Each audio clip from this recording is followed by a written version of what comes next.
4:04 p.m. Item 2.2. Conversation, rhetorical questions. Majella! Her ma's voice was coming from the hallway. Majella pulled the duvet over her head, balled it in her ears and closed her eyes. Majella! She could still hear her ma's oversized slippers slapping closer on the stairs. Joke slippers were item 10.4 in Majella's list. Majella! Are you still lying in your pit? Majella took her hands from her ears and began to flick her fingers to distract herself. She flinched as her ma cracked her sharp knuckles on the bedroom door. Majella, do you not have to go to work till this evening? Majella had work to go to, just as she had done every Monday for the past 9 years. And Majella knew that her ma knew that, because her work schedule and weekly mass were the only routines their lives revolved around. She didn't know why her ma was asking her a question that she already knew the answer to, so she didn't reply. Am I standing here talking to myself? Am I just some idiot wasting her breath talking till her daughter's door? Is there nothing that... Majella needed her ma's voice to stop. I'll get up when I'm ready. I'm not in till 6. Majella lay stiffly in her bed as her ma stood outside the door for a few moments.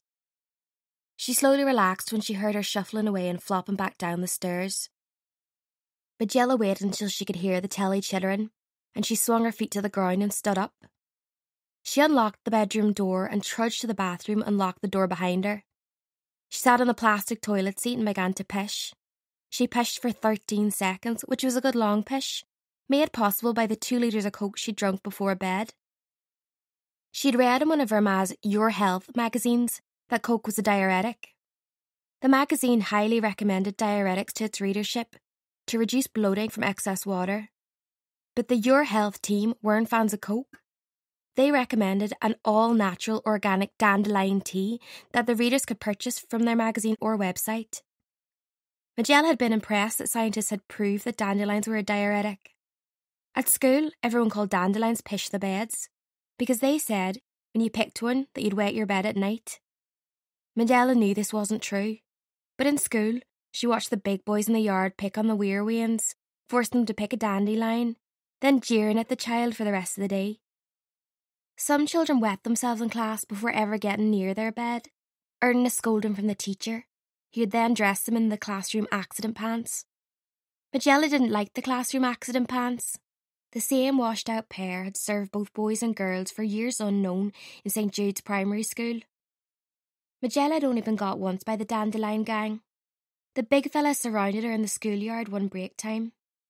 As soon as she'd understood they wanted her to pick a dandelion, she walked straight over to the nearest bunch, plucked the biggest bloom she could see and presented it to Charlie Daly, the ringleader, with her blank face.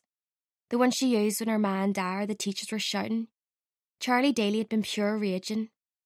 He'd knocked the dandelion to the ground and mashed it into the tarmac with his foot. Then he shoved Majella so hard she fell back on her arse. Majella had sat where she fell, watching him and the gang walk off behind the prefab classroom. Then she picked herself up and went back to sitting on the step of Mrs. McHugh's classroom on her own, where she'd hidden her hands on the cradle of her skirt, flicking her fingers and hubbing until the bell rang. Majella stood up and went to the mirror.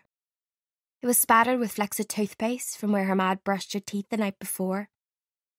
Majella couldn't brush her teeth with the mirror like that, so she turned on the electric shower and stripped off as she waited for the hot water to kick in. Her dad installed the shower in 1988.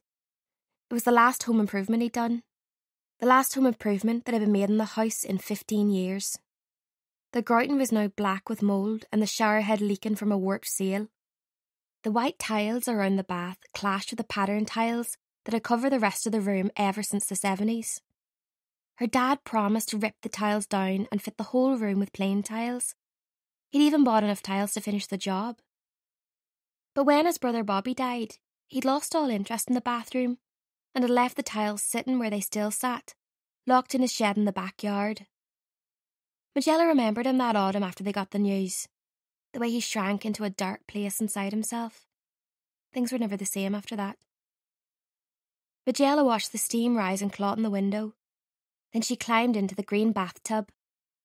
The water was hot as she could bear, and she stood under it for a long time, until she felt sure that the smell of too many years of chip grease, fish batter, burger meat and sausage fat had been washed from her burning skin. Afterwards, when she was toweling herself dry, she thought she could catch the tang of incense from the funeral last week. She didn't know how to wash that away.